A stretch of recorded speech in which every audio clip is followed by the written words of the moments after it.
굉장히 어려운 질문 하나 할게요. 예레미야가 몇 장까지 되어 있죠? 52장. 너무 쉽게 대답하셨습니다. 제가 어려운 질문이라고 했는데, 예, 52장까지 되어 있죠.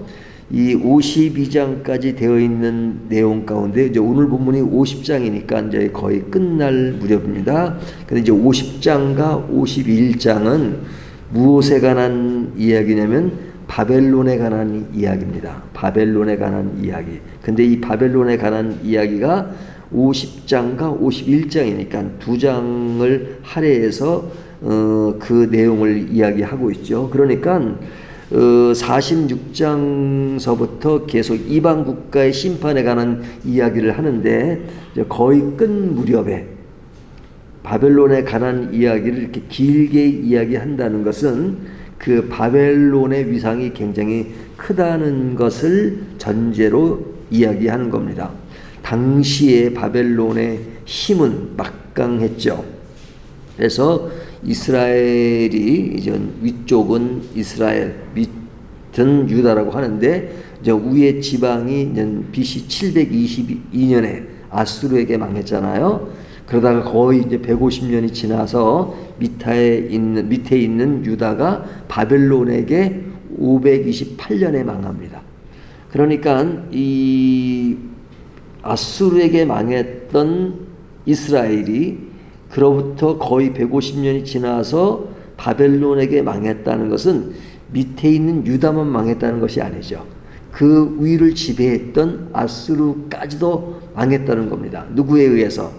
바벨론에 의해서. 그러니까 바벨론이 유다를 정복했다는 것은 위에 있는 그 이스라엘까지도 다 지배했다는 것이죠. 그러니까 뭐 이스라엘뿐 아니라 그 주변에 있는 많은 나라도 바벨론의 정복을 당한 케이스였으니까 바벨론의 힘은 굉장히 막강합니다.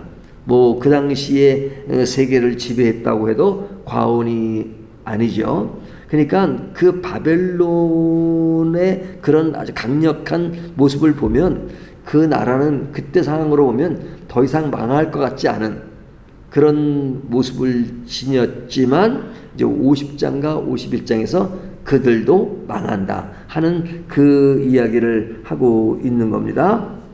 근데 그 당시 상황으로는 예레미야 선지자가 그 유대인들에게 너희는 바벨론에게 항복하라 라는 메시지를 계속 전했으니까 그렇지 않아도 강한 데다가 또 항복까지 하라고 하니까 뭐 바벨론 외에는 다른 살 길이 없는 그런 인식을 가지고 있지 않았겠습니까? 그러니까 여러 가지 측면에서 바벨론은 굉장히 힘을 가지고 있었고 또 이스라엘 선지자 중에 그 선지자가 바벨론에게 항복하라는 말을 하니까 바벨론의 입장에서는 그냥 어깨가 으쓱할 수밖에 없죠. 네, 우리 외에는 다른 것이 없다. 뭐 그렇게 생각할 수 있겠죠. 하나님이 임시로 바벨론을 사용하시는데 그들은 자기들을 사용하는 줄을 모르고 그냥 자기들이 마치 하나님인 것처럼 생각했을 겁니다. 그러다가 이제 바벨론이 유다를 삼키고 그리고 이제 포로로 잡아갑니다. 당시 상황으로 보면 사실은 오늘날처럼 인구가 많은 건 아니었잖아요. 그러니까 이게 그 사람들을 이렇게 공격을 해서 점령을 하게 되면 그냥 점령해서 어떤 총독을 파송해서 통치도 하지만 상당히 많은 사람들을 잡아갔습니다. 잡아가서 그 유능한 사람들을 자기 나라에 두고 그리고 그 나라를 혼란시키기 위해서 다른 그 나라들 정복하잖아요. 정복하는 사람들을 자꾸만 이렇게 그 나라에다 보내고 그 사람들은 데려가고 그래서 자꾸 이제 혼혈화시켜요. 그래서 그 나라의 정체성을 무너지게 하는 겁니다. 그러니까 그 아수르가 그런 정책을 제일 잘했는데 아수르가 사마리아 지역을 완전히 그렇게 만들어서 예수님 당시에 사마리 사람들은 정통 유대인이 아닌 것으로 취급받아 가지고 정통 유대인은 사마리 지역을 잘 안 지나다녔잖아요. 왜냐면 그 아수르의 정책이 바로 그런 정책이었는데, 바벨론도 뭐 아수르 정도는 아니지만 그런 정책을 썼기 때문에 포로로 이렇게 잡아간 겁니다. 그러니까 70년 동안 포로 생활을 한 것, 이것은 그 70년이라는 세월이 바벨론이 엄청 강했다는 것을 이야기하는 거죠. 하지만 이제 예레미야 마지막 부분에 와서 그들도 심판을 받는다는 이야기를 한 겁니다. 그러니까 심판이 있다는 이야기는 그들의 강함이 어느 기간 동안 유지됐지만 그것이 영원한 것은 아니다. 때가 되면 그들도 약해지고 그들도 무너질 수 있다는 이야기를 하는 겁니다. 그러니까 힘이 있다고 영원하다고 생각하는 것은 착각이죠. 뭐 한 인간의 모습을 보더라도 저희가 젊었을 때는 뭐 힘이 있으니까 그 당시 상황으로는 모든 것이 다 할 수 있는 것처럼 생각되지만, 나이가 들면 힘이 약해지죠. 저는 그런 것을 실감을 못했는데, 제가 요즘은 어떤 그 물건들을 들으면요, 옛날에는 이 물건이 이렇게 무거웠나?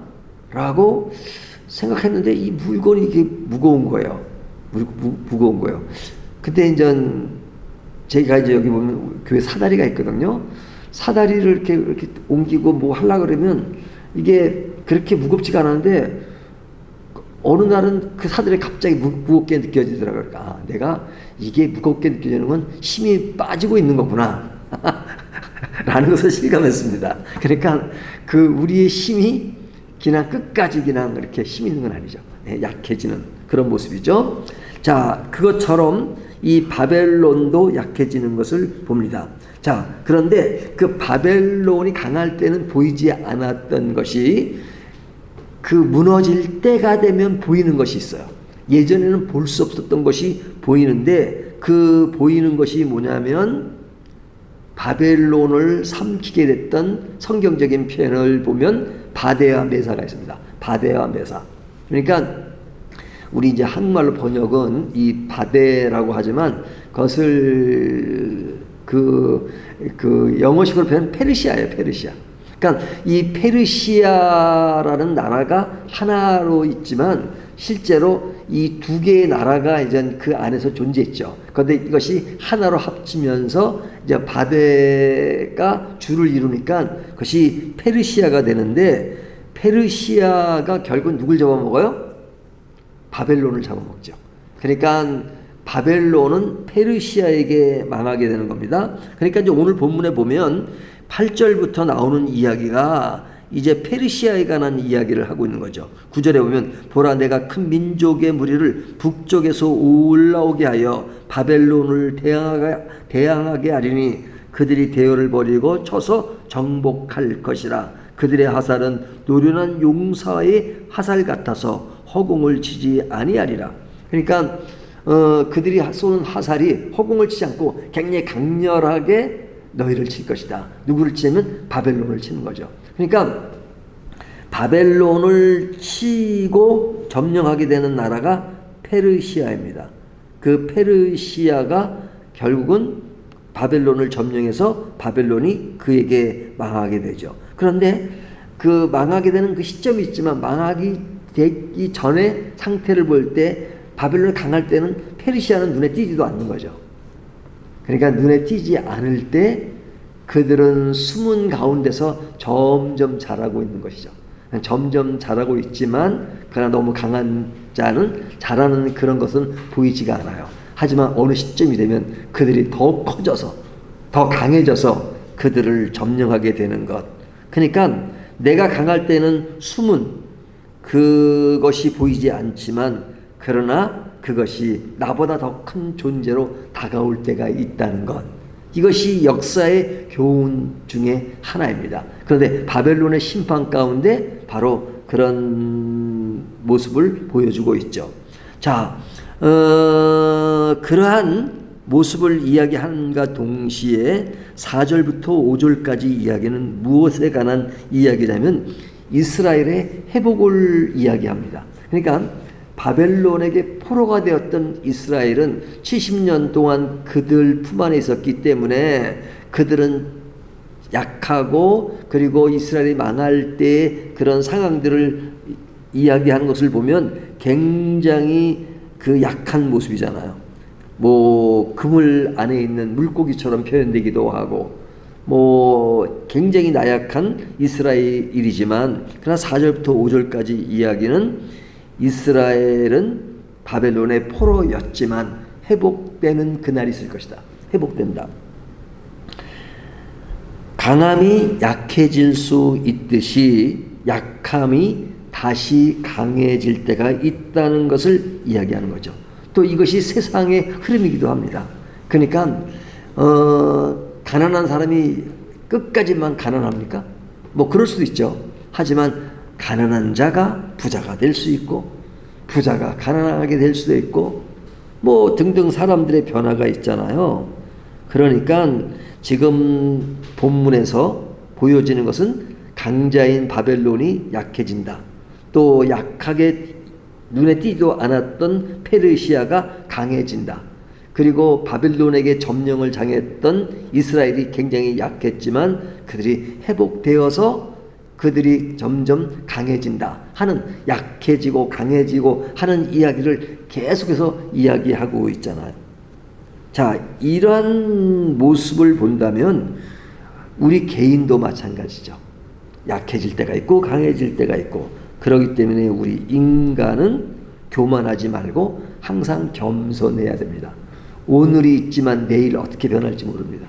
그러니까 내일을 생각하면, 오늘 내가 힘 있다 그래서 내일을 생각하지 못하고 그 힘이 영원할 것이라고 생각하는 것도 착각이고, 오늘 내가 약하다고 해서 그냥 좌절하지 말고 또 내일 더 크게 될 수 있다는 것도 생각하면 또 용기를 얻어야 되고 하는 그런 말씀을 주시잖아요. 선지자가 바벨론에게 항복하라고 했지만 그러나 그 항복이라고 하는 것은 영원토록 항복하라는 것이 아니라, 오늘 말씀을 쭉 보면 너희는 이제 거기서 나와야 된다. 거기서 이제 더 이상 있을 이유가 없다 라는 말씀을 하잖아요. 똑같은 하나님의 말씀인데 시간의 흐름에 따라서 어떨 때는 항복하라고 말씀하시지만 어떨 때는 더 이상 그들 영역에 있지 말라고 말씀하시죠. 그러니까 하나님이 주어지는 그 시간의 때, 이런 것들을 잘 인식할 필요가 있죠. 그런데 여기에 이스라엘 백성들에게 너희는 이렇게 하라고 하면서 이것은 여호와의 말씀이니라 하시죠. 더 이상 바벨론의 손에 있지 말라고 하는 그것도 말씀하시니까 그 말씀을 들어야 우리가 그래야 되겠다는 것을 더 인식할 수 있죠.